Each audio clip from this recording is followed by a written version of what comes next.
अस्सलाम वालेकुम। Today we are continuing chapter 4 जो बात करता है परफॉर्मेंस ऑफ कॉन्ट्रैक्ट्स की। उसमें हमने पार्ट 1 पढ़ लिया था कि contracts which must be perform कौन से हैं। उसमें हमने ऑब्लिगेशंस पढ़ी पार्टीज़ की और effect of refusal of offer performance and अगर कोई ब्रीच कर दे होल्डली किसी कॉन्ट्रैक्ट की तो उसका क्या इफ़ेक्ट होगा। ये हमने contract which must be perform वाले पार्ट में पढ़ा। आज हम डिस्कस करेंगे by whom the contracts must be perform और हु परफॉर्म्स द कॉन्ट्रैक्ट। के कॉन्ट्रैक्ट्स में जो पार्टीज़ हैं वो तो कॉन्ट्रैक्ट परफॉर्म करेंगी, अगर वो नहीं तो और कौन कर सकता है, ये आज हम डिस्कस करेंगे, जो कि बताया गया है सेक्शन 40 में, सेक्शन 41 एंड 42 में पार्ट 2 के। इसके और सेक्शंस भी हैं 3, 43, 44, 45, वो इंशाल्लाह हम नेक्स्ट वीडियो में डिस्कस करेंगे। सबसे पहले है सेक्शन 40 जिसमें बताता है person by whom promise is to be performed, कि वो जो प्रॉमिस परफॉर्म करेंगे यानी जो कॉन्ट्रैक्ट में पार्टीज़ हैं वो या उनके अलावा जो भी है वो सेक्शन 40 में बताया गया है। तो if the nature of a contract indicates that either of the parties intended that the promise contained in the contract must be perform by the promisor himself, then the promisor is obligated to perform the promise. ये कह रहे हैं कि अगर कोई parties जो contract में आई हैं उन्होंने ये एक्सप्रेसली बताया है, मतलब प्रॉमिसी ने प्रॉमिसर को एक्सप्रेसली कहा है कि ये जो प्रॉमिस है ये सिर्फ आप ही पूरा करेंगे, इसके अलावा कोई और नहीं, तो फिर प्रॉमिसर पर लाजिम है कि वो कॉन्ट्रैक्ट ख़ुद ही परफॉर्म करे। फॉर एग्ज़ाम्पल अगर कोई ऐसा कॉन्ट्रैक्ट हो जो पर्सनल नेचर का है तो फिर लाजिम है कि वो प्रॉमिसर खुद ही उसे परफॉर्म करे। जैसे कि अगर किसी ने पेंटिंग का कहा है तो वो तो उसके पर्सनल स्किल्स पर है, कोई और उसके अलावा उसे परफॉर्म नहीं कर सकता, तो वो लाजिम वो ही करेगा। या फिर कोई सिंगर है, किसी ने अपनी शादी पे बुलाया है किसी सिंगर को कि आप मेरी शादी पे सिंगिंग करना, तो अगर वो ही परफॉर्मेंस करेगा उसके अलावा कोई और तो नहीं कर सकता ना। और ये इंटेंशन ऑफ द पार्टीज़ था पहले से, एक्सप्रेसली उन्होंने कहा था कि आपने ही इसे परफॉर्म करना है। तो इसका मतलब जो परफॉर्मेंस ऑफ कॉन्ट्रैक्ट या परफॉर्मेंस ऑफ प्रॉमिस है उसकी ऑब्लिगेशन प्रॉमिसर पर ही है सिर्फ कि वो ही उसे पूरा करेगा, उसके अलावा वो किसी और को नहीं कह सकता। ठीक है, तो प्रॉमिस जो है वो प्रॉमिसर ख़ुद परफॉर्म करे या फिर उसके रिप्रेजेंटेटिव्स हों। इसमें उन्होंने ये कहा है कि अगर वो नहीं कर पा रहा तो उसका जो लीगल हेयर्स वगैरह होंगे वो परफॉर्म करें, या अगर वो मर भी गया है तो भी, जैसे हमने पहले भी सेक्शन में पढ़ा था 37 में, कि अगर प्रॉमिसर मर जाता है तो उसका लीगल रिप्रेजेंटेटिव जो होंगे वो उसको परफॉर्म करेंगे। तो यहाँ भी यही है कि अगर प्रॉमिसर ख़ुद नहीं परफॉर्म कर पा रहा तो वो लीगल रिप्रेजेंटेटिव को भी कह सकता है परफॉर्मेंस देने की। जैसे मिसाल के तौर पे किसी ने कोई गाड़ी सेल करनी है डिलीवरी का टाइम है परफॉर्मेंस का, तो वो अपने किसी बेटे को बोल दे कि आप इसकी डिलीवरी करवा दें, तो ये भी हो सकता है। ठीक है, और एन एम्प्लॉयड एजेंट। तीसरी बात है कि अगर कोई पार्टी किसी एजेंट को एम्प्लॉय में रख ले, यानी कि किसी एजेंट को रख कर उससे कह दे कि आप इसकी परफॉर्मेंस करें। जैसे कि अक्सर एजेंसी के कॉन्ट्रैक्ट्स में इस तरह होता है कि जो प्रिंसिपल होता है वो तो एक दफ़ा एजेंट को रख लेता है और सारी परफॉर्मेंस वगैरह एजेंट ही कर रहा होता है। तो अगर ये भी है तो भी परफॉर्मेंस हो जाएगी। मतलब कि इस सेक्शन में 3 बताए गए हैं। एक तो ये कि अगर इंटेंशन थी, पहली बात तो मेन ये है कि पार्टीज़ की इंटेंशन थी पहले से ही कॉन्ट्रैक्ट में कि ये कॉन्ट्रैक्ट सिर्फ़ और सिर्फ प्रॉमिसर ही परफॉर्म करेगा, तो फिर प्रॉमिसर को ही करनी है। लेकिन ऐसी कोई इंटेंशन नहीं थी तो फिर उसके रिप्रेजेंटेटिव भी कर सकते हैं, और सेकेंडली उसका कोई एजेंट भी परफॉर्म कर सकता है। For example, Peter promises to pay ₹50 to John. Peter ने प्रॉमिस किया है कि वो ₹50 देगा जॉन को। ठीक है, in this case Peter can perform the promise himself by paying the money to John. तो इस केस में पहली बात ये कि वो ख़ुद भी परफॉर्म कर सकता है। किस तरह कि वो ₹50 जो उसने प्रॉमिस किए थे वो पे कर दे, तो उसने परफॉर्मेंस कर दी। या फिर सेकेंडली क्या कहा गया था कि और can ask someone else to pay him. Ask someone else का मतलब यही कि अगर वो अपने किसी रिप्रेजेंटेटिव को कह दें कि आप ये पे कर दें पैसे उसको, तो ये भी हो सकता है। Also if Peter dies before fulfilling his promise then he representative are required to perform the promise. हाँ, अगर पीटर ने जो प्रॉमिस किया था उसे पूरा करने से पहले, यानी कि जो ₹50 देने थे जॉन को, उसको पूरा करने से पहले ही वो मर जाता है, तो फिर जो उसके लीगल रिप्रेजेंटेटिव्स हैं वो बाउंड उन पर है बाइंडिंग कि वो उसे फुलफ़िल करें उसके प्रॉमिस को, या फिर और employ someone to do the same.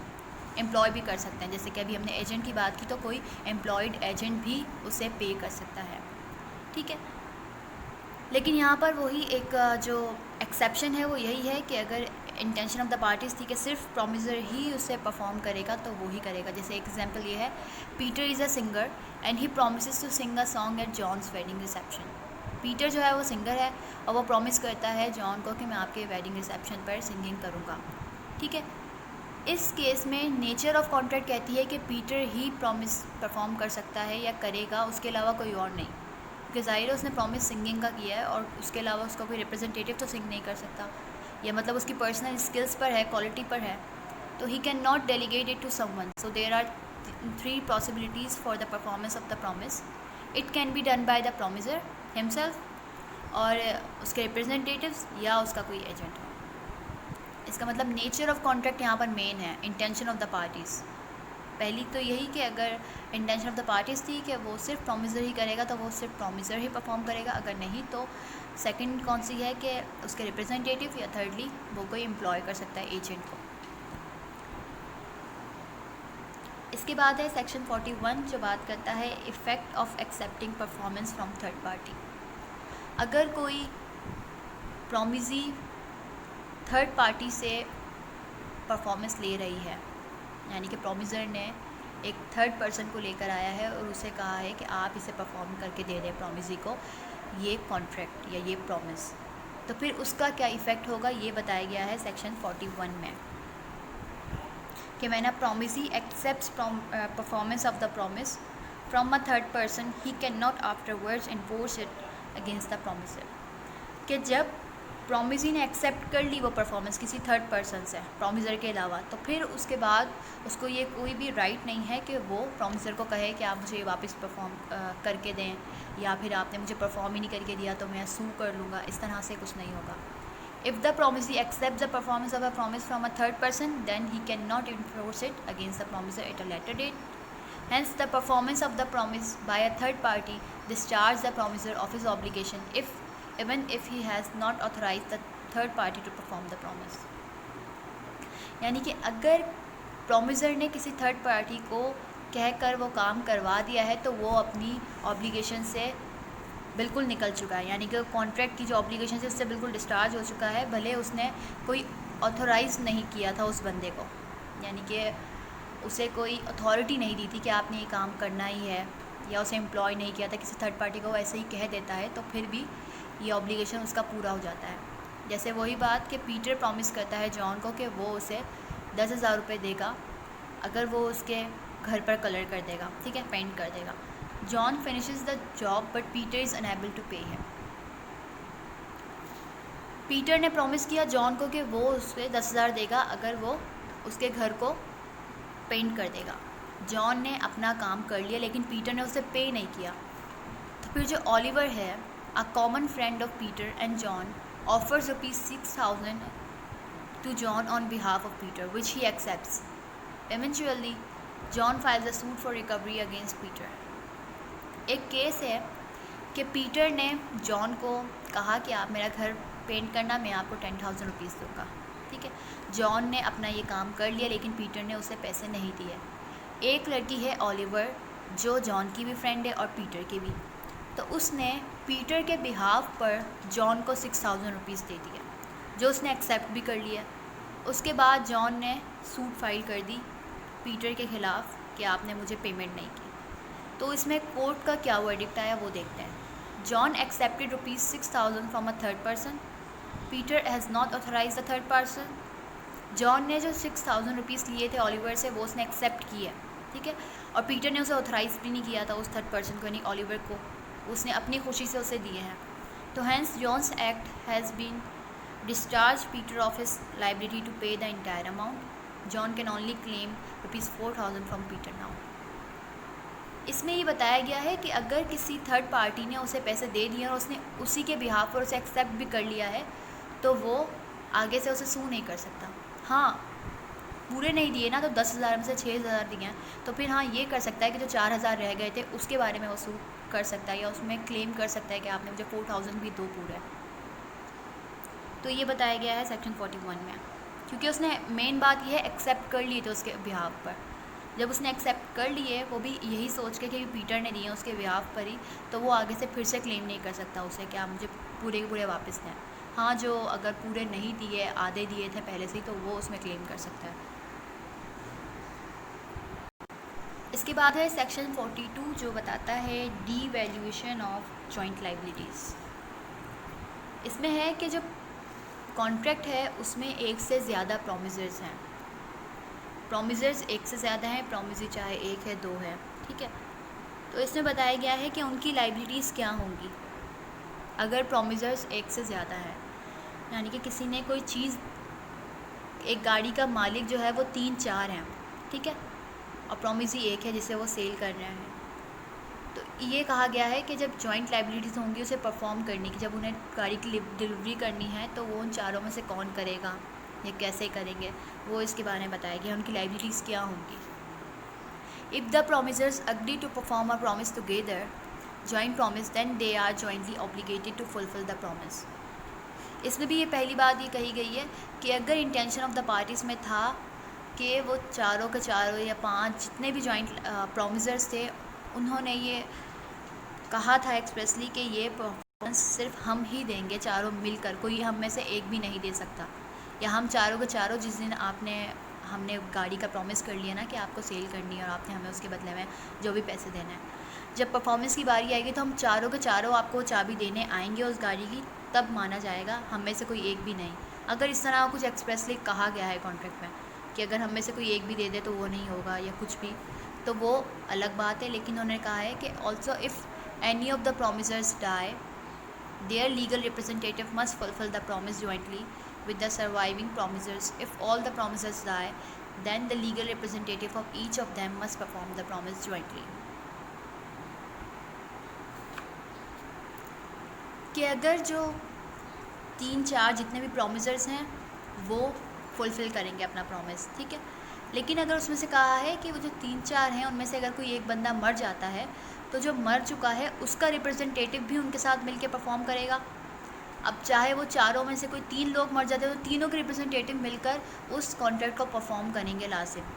चाहे चारों के चारों भी अगर मर जाते हैं ना, 4 प्रोमिसर थे अगर एक कॉन्ट्रैक्ट में, तो उनके भी जो रिप्रेजेंटेटिव होंगे वो उसको फुलफिल लाजिम करेंगे, मतलब ऑब्लिगेशन को पूरा लाजमी करना है। चाहे चारों के चारों प्रोमिसर्स मर जाएं, उनके रिप्रेजेंटेटिव उन्हें परफॉर्म लाजमी करेंगे। For example, Peter, John and Oliver jointly promise to pay ₹9 lakhs to Rita. Peter, John और ओलिवर ये तीनों प्रोमिसर हैं। इन्होंने कहा कि हम 9 लाख रुपए देंगे रिता को, ठीक है। However, Peter dies before paying the money.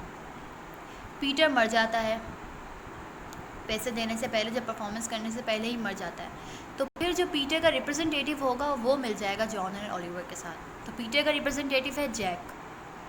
तो फिर अब ये ऑब्लिगेशन जैक पर आ गई है, उसकी लाइबिलिटी जो है डीवैल्यूड होके जैक पर आ गई है कि उसे, जो उसका रिप्रेजेंटेटिव है, उसे जो पुराने जो प्रोमिसर हैं उनके साथ मिलके लाजमी पे करना है, ठीक है। Unfortunately before Rita receives her money, all the 3 promisors Peter, John and Oliver die. इसमें कहा है कि जो तीनों के तीनों थे ना, पहले तो पीटर मरा था ना, बाद में जॉन भी मर गया, फिर ओलिवर भी मर गई। तो इस केस में जो जॉन और ओलिवर के भी जो रिप्रेजेंटेटिव होंगे ना, वो दोनों भी मिलकर उसे पे करेंगे एंड टाइम तक। जैसे कि यहाँ बताया गया है कि फिर जो पीटर का रिप्रेजेंटेटिव था जैक, वो तो पहले ही था क्योंकि पीटर पहले से मर चुका है। फिर टॉनी जो जॉन का रिप्रेजेंटेटिव है, एंड सैम जो ओलिवर का रिप्रेजेंटेटिव है, ये सब मिलकर रिता को परफॉर्मेंस करेंगे, उस प्रॉमिस की 9 लाख रुपीज़ देंगे, ठीक है। इसका मतलब ये नहीं कि अगर एक मर गया या 2 मर गए तो फिर सिर्फ एक पर ही आ जाएगा कि वो ही सिर्फ परफॉर्मेंस करे या वो ही पूरे के पूरे पैसे दे, नहीं। अगर प्रोमिसर एक से ज़्यादा थे, तो अगर कोई एक मर जाता है, 2 मर जाते हैं या सारे ही मर जाते हैं, तो सारे उनके सबके एक रिप्रेजेंटेटिव होंगे, उन पर ये बाइंडिंग होगा कि वो उसे परफॉर्मेंस दे, किसी एक पर नहीं। ये बताया गया है सेक्शन 42 में, और इसमें ही यही था कि कॉन्ट्रैक्ट्स कौन लाजमी परफॉर्म करेगा। इसके सेक्शंस भी कुछ इससे जो आगे वाले हैं मिलते जुलते हैं, वो इंशाल्लाह हम नेक्स्ट वीडियो में डिस्कस करेंगे। उम्मीद है आप सबको समझ आ गया होगा। जज़ाकुमुल्लाहु खैर।